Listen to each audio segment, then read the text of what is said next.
যদি ক্রীড়া আদালতে যায় জয়টা যে বাংলাদেশেরই হবে সে ব্যাপারে দুইটা রিসেন্ট এক্সাম্পল দিতে চাই। নাম্বার ওয়ান, খুব রিসেন্টলি দিল্লির হাইকোর্টে বাংলাদেশ ক্রিকেট দলকে নিষিদ্ধ করার জন্য একটা পিটিশন দাখিল করা হয়েছে।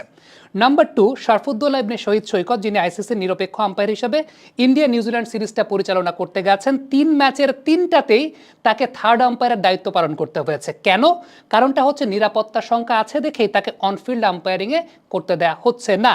এখন যদি নিরাপত্তার সংখ্যা নাই থাকতো, একজন এলিট প্যানেলের আম্পায়ারকে 3 ম্যাচে থার্ড আম্পায়ার রাখাটা নিয়মের মধ্যেও পড়ে না, সেটা বেসিক কালচারের মধ্যেও পড়ে না। ডেফিনেটলি নিরাপত্তার সংখ্যা আছে দেখেই তারা 3 ম্যাচের 3টাতেই শরফুদ্দৌলা ইবনে শহীদ সৈকতকে থার্ড আম্পায়ারের দায়িত্ব পালন করিয়েছে, মাঠের অনফিল্ড আম্পায়ারের দায়িত্ব পরিচালনা করতে দেয় নাই।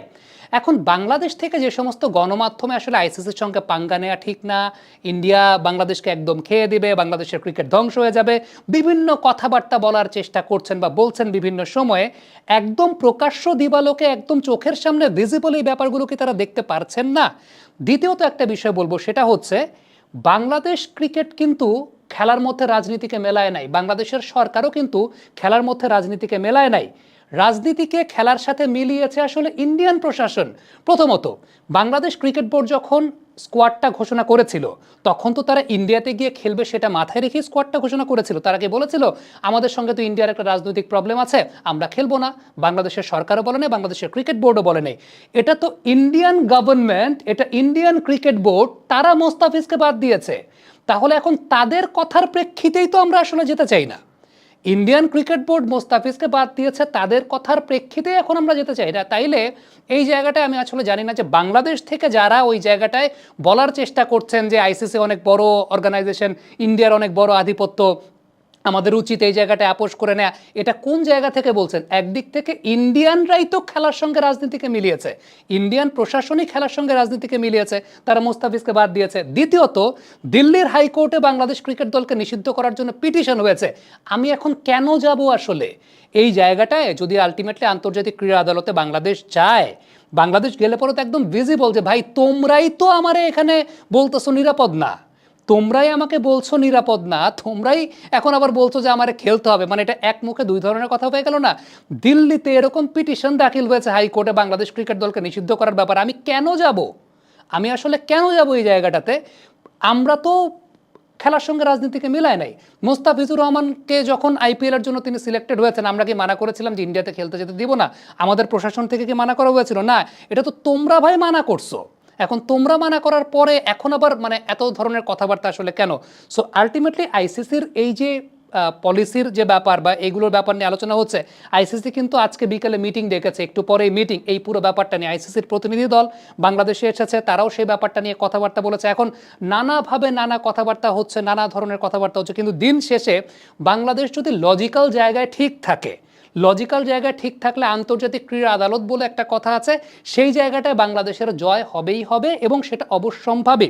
দেখেন, অনফিল্ডের পর্দায় আমরা একদম জানুয়ারির 11 তারিখ থেকে আপনাদেরকে একটা বিষয় বোঝানোর চেষ্টা করছিলাম। প্রথমত, আপনি যদি থাম্বনেলটা লক্ষ্য করে দেখেন, দেখবেন বাংলাদেশকে ছাড়া বিশ্বকাপ আয়োজন করতে পারবে না আইসিসি। কারণ একটা কর্পোরেট প্রতিষ্ঠানের ডেকোরাম অনুযায়ী একটা দল যারা কিনা আলটিমেটলি পার্টিসিপেশন রাইট আছে, তাদেরকে কিন্তু হুট করে বাদ দেওয়া যায় না, এটা কনস্টিটিউশন ভায়োলেট করে।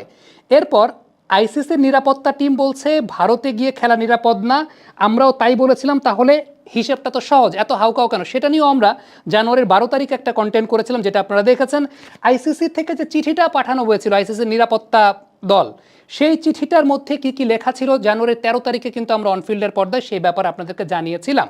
এবং আরেকটা বিষয় খুব ইম্পর্টেন্ট, সেটা হচ্ছে তারও আগে যখন একটা কথা এসেছিল যে 90-95% আইসিসির রেভিনিউর উপর ডিপেন্ড করে, তখন কিন্তু পুরো ব্রেকডাউন করে আমরা একটা হিসেব দিয়েছিলাম আপনাদেরকে যে আমরা কিন্তু আইসিসির কাছ থেকে দান নেই না, আমরা আইসিসির কাছ থেকে টাকাটা আর্ন করে নেই, আমরা টাকাটা আর্ন করে নিয়ে তারপর সেটা অর্জন করি এবং সেভাবে আমাদের ইনকামটা হয়। আরেকটা খুব ইম্পর্টেন্ট ব্যাপার বলি, সেটা হচ্ছে পাকিস্তান গভর্নমেন্ট, পাকিস্তান সরকার অলরেডি পাকিস্তান ক্রিকেট বোর্ডকে নির্দেশনা দিয়েছে যে এই ব্যাপারটাতে বাংলাদেশের পাশে থাকার জন্য। এখন বাংলাদেশকে এবং পাকিস্তানকে ছাড়া আইসিসি টুর্নামেন্ট আয়োজন করতে পারবে না। রেভিনিউয়ের দিক থেকেও যদি চিন্তা করেন, যমুনা টেলিভিশন একটা রিপোর্ট করেছে, প্রায় 57% রেভিনিউ যে কোনো আইসিসি টুর্নামেন্টে বাংলাদেশ এবং পাকিস্তানকে দিয়ে আসে। 57% রেভিনিউ বাংলাদেশকে এবং পাকিস্তানকে দিয়ে আসে যে কোনো আইসিসি টুর্নামেন্টে। ব্যাপারটা কিন্তু আসলে অতটা সহজ না।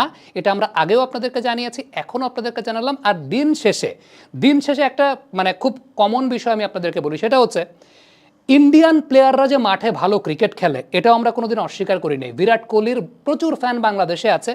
ইন্ডিয়ান ক্রিকেট যে ইনফ্রাস্ট্রাকচার যেভাবে গঠিত হয়েছে সেটা একটা অনুকরণীয় দৃষ্টান্ত, তারা তাদের ক্রিকেটটাকে যেভাবে মেনটেন করেছে। কিন্তু আমাদের অবজেকশনটা তাদের পলিসির উপর, তাদের প্রশাসনিক পলিসির উপর, তাদের প্রশাসনিক পলিসিতে তারা যেরকম দাদাগিরিটা করতে চায় সেই জায়গাটা আমাদের কমপ্লেন। আবারও খুব সহজ সোজা কথা, খেলার মাঝে রাজনীতিকে আমরা মিলাই নাই।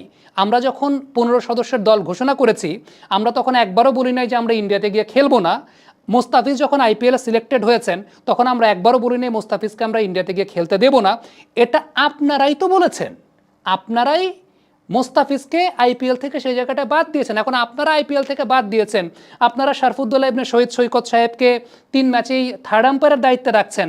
আপনাদের হাইকোর্টে পিটিশন দাখিল হয় বাংলাদেশ ক্রিকেট টিমকে নিষিদ্ধ করার জন্য, পথ তো আপনারাই করে দিচ্ছেন। আবার আপনারা কেন এত বড় বড় কথা বলেন যে গিয়ে ইন্ডিয়াতেই খেলতে হবে? মানে এক মুখে দুই কথা কেন? মানে এক মুখে দুই কথা। এবং টোটালি যে বিষয়টা আসলে ইন্ডিয়ান মিডিয়া থেকে বলা হচ্ছে, বাংলাদেশের অনেক মিডিয়া ওই জায়গায় প্রভাবিত হয়ে কথা বলছে, কথার কিন্তু কোনো ঠিক নাই। ইন্ডিয়াই তো এই জায়গাটায় আমাদেরকে খেলতে মানে আমরা আমাদের জন্য যে নিরাপদ না, তারাই তো বিভিন্নভাবে প্রকাশ করেছে, তারাই বিভিন্নভাবে বলছে। তাইলে পরে এখন যখন আমরা বলছি যে আমরা খেলতে আসতে চাই না, মানে তখন কেন এত হাউকাও, তখন কেন এত রং চং, আমি সেটা জানি না আসলে। কারণটা আবারও বলি সেটা হচ্ছে যে একদম চোখের সামনে দৃশ্যমান পরিষ্কার, একদম রিসেন্ট এক্সাম্পল দিয়ে। নাম্বার 1 এক্সাম্পল, দিল্লির হাইকোর্টে পিটিশন দাখিল হয়েছে। নাম্বার 2 এক্সাম্পল, সৈকত সাহেব অনফিল্ড আম্পায়ারিং করতে পারেন নাই। সেই জায়গাটা তো আমাদের কোনো হাত নাই, আমরা তো কোনো কিছু করিনি, আপনারাই সেই কাজটা করেছেন, আপনাদের প্রশাসনই সেই কাজটা করেছে। মোস্তাফিজকে আপনাদের প্রশাসনই খেলতে আসতে নিষেধ করেছে, তাইলে এখন আমি আমার পুরো টিম নিয়ে কেন যাবো? সো এই যে যুক্তিগুলো যদি আমরা আন্তর্জাতিক ক্রীড়া আদালতে দেখাই, এই যুক্তিগুলো আন্তর্জাতিক ক্রীড়া আদালতে দেখাইলে পরে তারা তো অশিক্ষিত মূর্খ না, তারা অশিক্ষিতও না, তারা মূর্খও না। আন্তর্জাতিক ক্রীড়া আদালত অবশ্যই এই জায়গাটা বাংলাদেশের পক্ষেই থাকবে। আর ওই জায়গাটা পাকিস্তান গভর্নমেন্ট অলরেডি সিগন্যাল দিয়ে দিয়েছে টুয়ার্ডস পাকিস্তান ক্রিকেট বোর্ড যে এই জায়গাটা বাংলাদেশের পক্ষে থাকার জন্য, এবং ইটস রিয়েলি ভ্যালিড, পুরো পয়েন্ট এই জায়গাটা ভ্যালিড। তারপরে এত কথাবার্তা কেন আমি সেটা আসলে জানি না। আইসিসি এরই মধ্যে কিন্তু সভা ডেকেছে। কমেন্ট বক্সে দর্শক আপনাদের মন্তব্য মতামত জানতে চাই।